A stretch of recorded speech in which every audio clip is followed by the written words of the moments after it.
Bonjour, je vais donc corriger un devoir sur le chapitre Analyse d'un système chimique par des méthodes physiques. Le premier exercice porte sur le vin et ses composants. Donc on te dit que le vin c'est une solution aqueuse qui va contenir en diverses proportions des alcools, des acides carboxyliques, des esters, du dioxyde de soufre, des tanins, des sucres et notamment, c'est ce qui nous intéresse, des ions fer2 et fer3. Évidemment, ces composants vont contribuer à la saveur du vin. Mais dans cet exercice, on va s'intéresser au fer qui peut causer la casse d'un vin blanc. Alors, un vin blanc contient du fer sous forme d'ion fer2 Fe2+, et d'ion fer3 Fe3+, qui peut provenir en faible proportion du raisin, mais surtout du matériel qui aura été utilisé lors de la vinification. Et là, si on te dit que si la teneur en fer dépasse 10 mg par litre, alors on peut craindre la formation d'un précipité blanc dans le vin à l'origine d'un trouble que l'on appelle la casse blanche pour le vin blanc. Et l'objectif de cet exercice, ça va être de déterminer le risque de casse blanche d'un vin blanc. Et pour cela, on va procéder par un titrage spectrophotométrique des ions fer, mais on les aura fait réagir avec des ions thiocyanates pour former une espèce colorée en solution. Donc en pratique, on va procéder ainsi. On va oxyder la totalité des ions fer2 en ions fer3 en ajoutant de l'eau oxygénée en milieu acide. Puis, on va ajouter une solution de thiocyanate de potassium pour faire réagir les ions fer3 avec les ions thiocyanates et former des ions thiosanatofer, selon l'équation qui est indiquée à l'écran. On va obtenir une solution aqueuse de couleur rouge qui est due aux ions thiosanatofer. Et alors, on va procéder à un titrage par spectrophotométrie après avoir réalisé un étalonnage.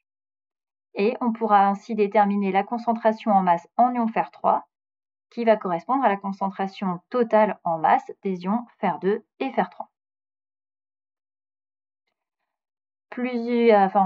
Une donnée ou quelques données, le cercle chromatique donc, que tu as sur l'écran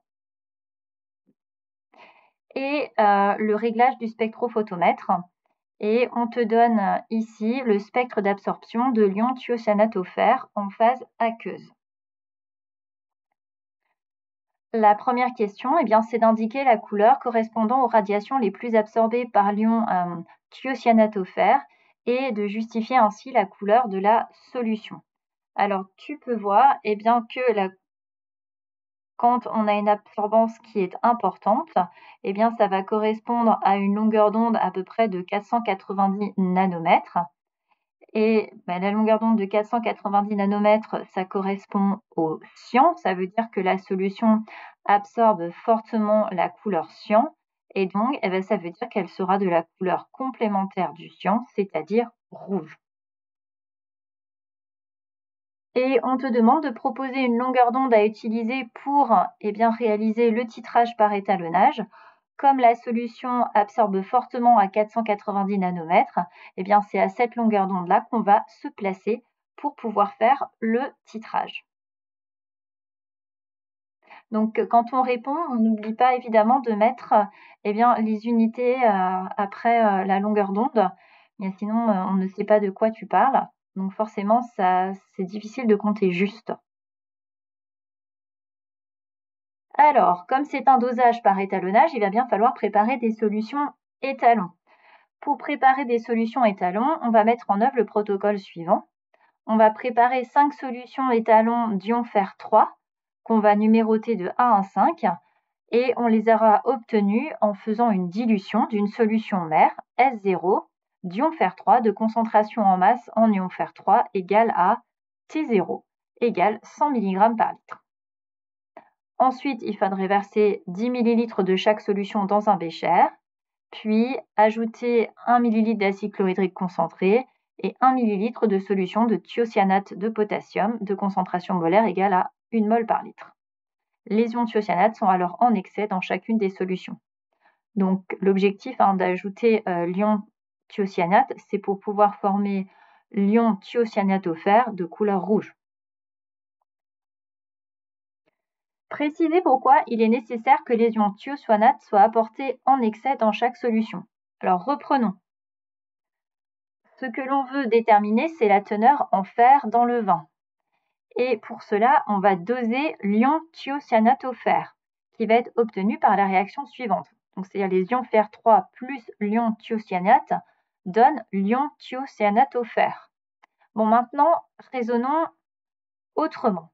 Si jamais on n'apporte pas les ions thiocyanate en excès, alors ça veut dire que ce sont les ions fer 3 qui sont en excès.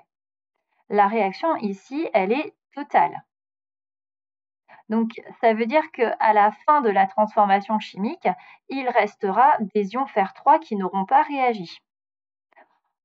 Or, on dose cette espèce chimique-ci. Donc, si je dose cette espèce chimique-ci, je n'aurai pas ainsi dosé tous les ions fer 3. Donc, je vais obtenir une teneur en fer plus basse que celle prévue. C'est ce que j'ai mis. Si les ions thiocyanate ne sont pas apportés en excès, ça signifie qu'il reste en solution des ions fer 3, qui ne seront pas pris en compte dans le dosage des ions thiocyanate au fer. On obtiendra alors une teneur en fer inférieure à la teneur réelle. Et c'est pas ce qu'on veut. Donc c'est pourquoi il va falloir apporter les ions thiocyanate en excès. Comme ça, tous les ions fer 3 seront transformés en ions thiocyanate au fer. Et quand on fera le dosage, on obtiendra la teneur en fer réelle. Quatrième question. Déterminer le volume V0 de solution mère S0 à prélever pour préparer V2 de 50 ml de la solution étalon numéro 2. Donc, c'est une dilution. Pour dilution, il y a deux manières de répondre à la question. Donc, je vais le faire de deux façons. La première façon, on peut tous penser à la concentration de la solution mère fois le volume de la solution mère égale la concentration de la solution phi fois le volume de la solution phi.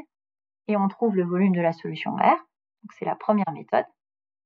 Alors, j'ai noté la solution mère, ce qu'on connaît, c'est sa concentration massique. On cherche le volume de solution mère à prélever. Et la solution phi, on connaît la concentration en masse et on connaît aussi le volume souhaité. Après, pour ça, tout simplement, j'écris la relation entre les concentrations et les volumes. Donc T0 fois V0 égale T2 fois V2. Si tu n'arrives pas à prendre tout de suite les données de l'énoncé, tu peux écrire au crayon de papier au-dessus concentration de la solution mère fois le volume de la solution mère égale concentration de la solution phi fois le volume de la solution phi, et après remplacer avec les données de l'énoncé. On cherche V0, ça veut dire qu'il faut diviser par T0 de part et d'autre de l'égalité, et on obtient 1,0 ml. Alors, c'est une manière de raisonner. Je raisonne souvent autrement. Moi, je passe par le facteur de dilution. Et pour ça, je vais diviser la concentration de la solution mère par celle de la solution phi. Donc, c'est 100 mg par litre divisé par 2 mg par litre. Ça donne 50. Et 50, ça correspond au facteur de dilution. En gros, on est en train de dire qu'on a dilué par 50 la solution mère pour arriver à la solution phi numéro 2. Je sais après que le facteur de dilution, c'est le volume de la solution phi divisé par le volume prélevé de la solution mère, et j'en déduis le volume à prélever de la solution mère, c'est-à-dire ça va être 50,0 divisé par 50, ça fait 1 ml.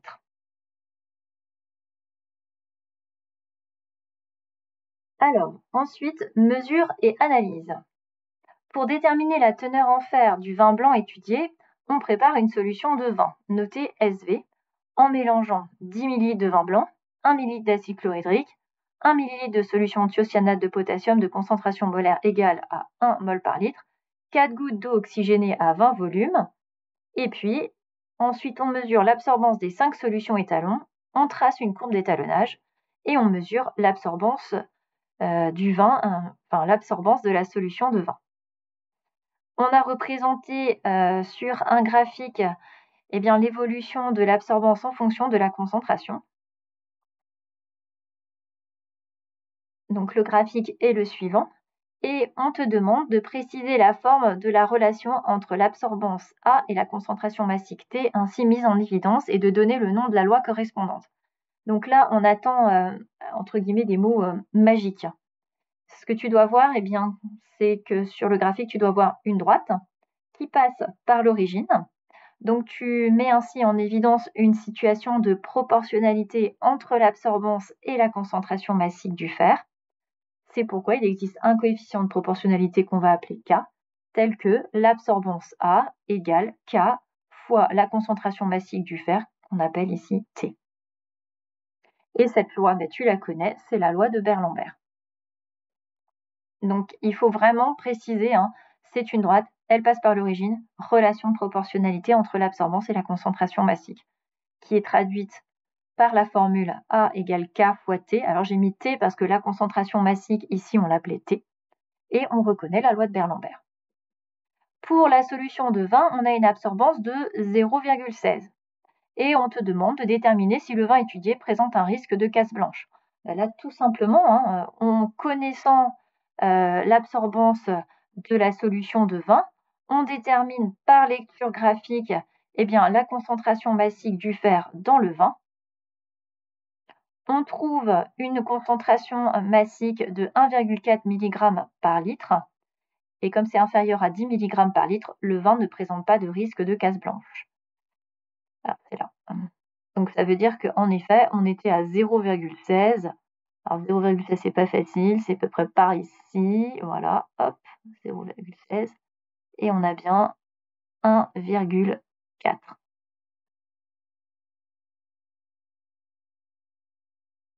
Alors, le deuxième exercice, c'est un exercice avec des incertitudes et comment on peut exprimer le résultat d'une mesure. Donc on a 8 groupes d'élèves qui déterminent par un dosage par étalonnage la concentration massique d'une espèce chimique dans une solution. Ils utilisent tous le même mode opératoire et on a regroupé les résultats dans le tableau ci-dessous. On te demande de déterminer la valeur moyenne, l'écart type expérimental, l'incertitude sur la concentration, sachant que l'incertitude c'est égal à l'écart type expérimental divisé par la racine du nombre de mesures, n étant le nombre de mesures. Alors, pour trouver tout ça, il n'y a rien de très compliqué, en utilisant le mode statistique de ta calculatrice, tu détermines facilement la valeur moyenne, donc que j'ai noté, je ne trouve pas, que j'ai noté ici. Puis ici, l'écart type expérimental et ici, l'incertitude sur la concentration. Et pour l'instant, quand on te demande ça, tant qu'on te demande ça, je ne me suis absolument pas souciée des chiffres significatifs. Ici, surtout, une erreur, ça serait déjà d'arrondir. Parce que ce n'est pas l'objectif. Et surtout, on n'oublie pas à chaque fois les unités, parce que c'est une erreur de ne pas mettre d'unités.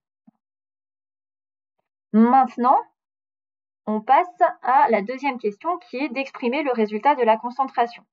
Quand on veut exprimer un résultat pour ici une concentration, la concentration, ça va être égal en gros à la valeur moyenne plus ou moins l'incertitude, suivie de l'unité de la concentration. Ça veut dire ici en milligrammes par litre.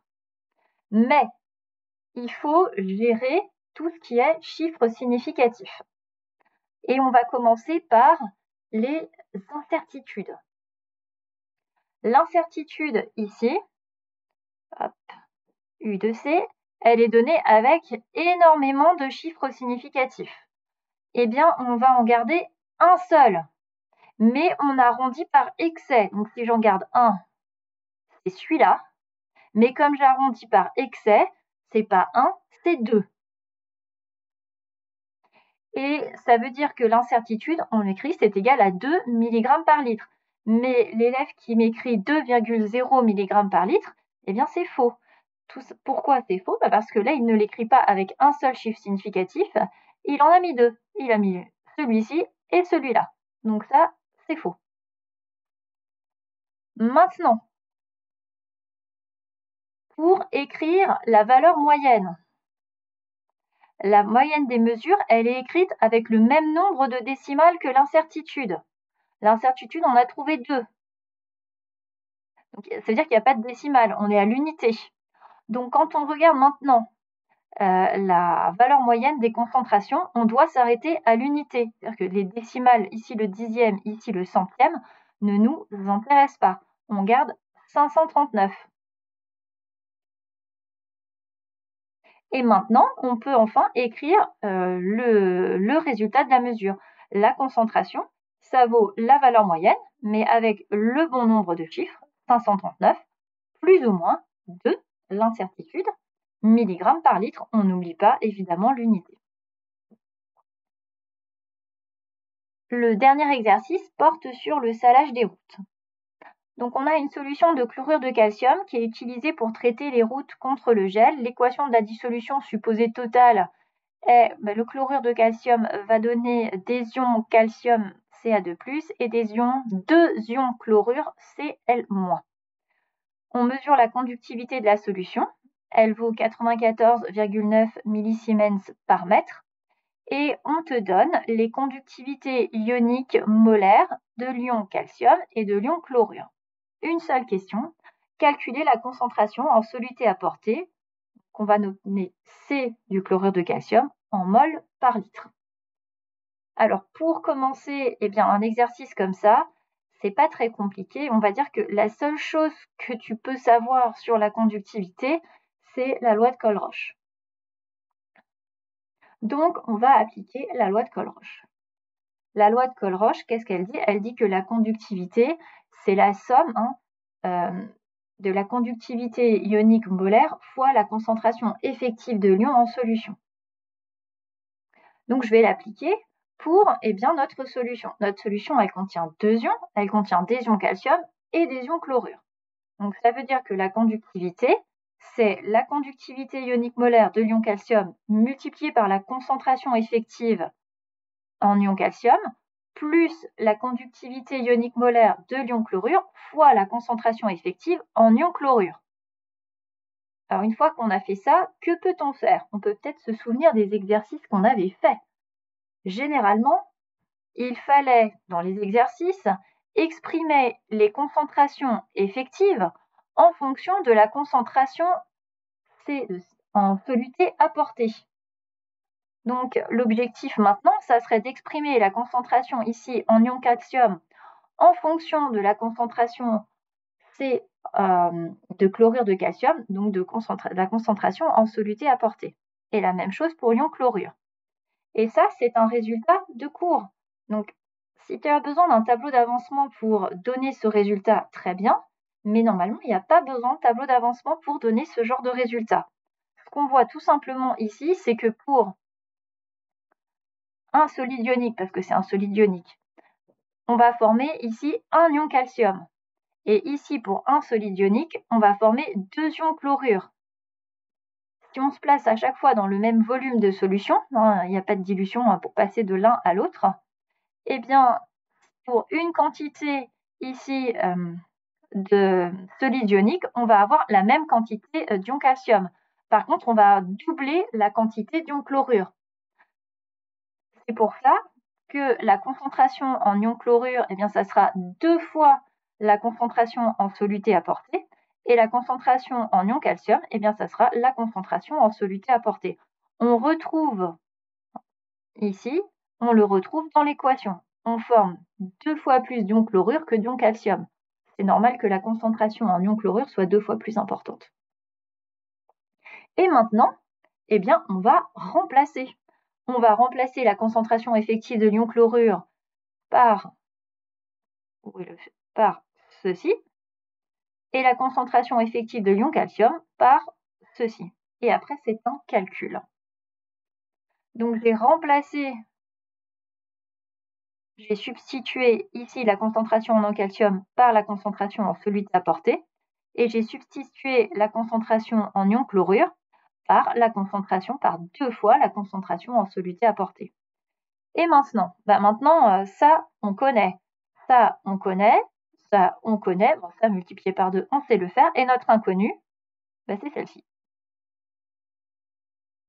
Et donc là, la seule façon d'y arriver, ça va être de factoriser. On va factoriser par la concentration en soluté apportée. Et quand on factorise par la concentration en soluté apportée, ici, j'ai la concentration en soluté apportée multipliée par la conductivité ionique molaire de l'ion calcium, puis j'ai la concentration en soluté apportée que je voyais là, multipliée par 2 fois la conductivité ionique molaire de l'ion chlorure.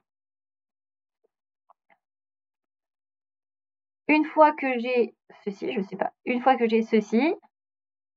eh bien, je vais diviser, pour obtenir la concentration en soluté apportée, je vais diviser par tout cela, de part et d'autre de l'égalité, et j'arrive à exprimer la concentration en soluté apportée en fonction des données de l'énoncé. Et quand je fais l'application numérique, je trouve une concentration en soluté apportée de 3,5, attention, mol par mètre cube. On se rappelle, quand on met les concentrations dans la loi de Colroche, elles ne sont pas en mol par litre, elles sont en mol par mètre cube. Et comme ça m'était demandé en mol par litre, pour passer des mols par mètre cube au mol par litre, on divise par 1000, donc on multiplie par 10 puissance moins 3 et on a enfin le résultat.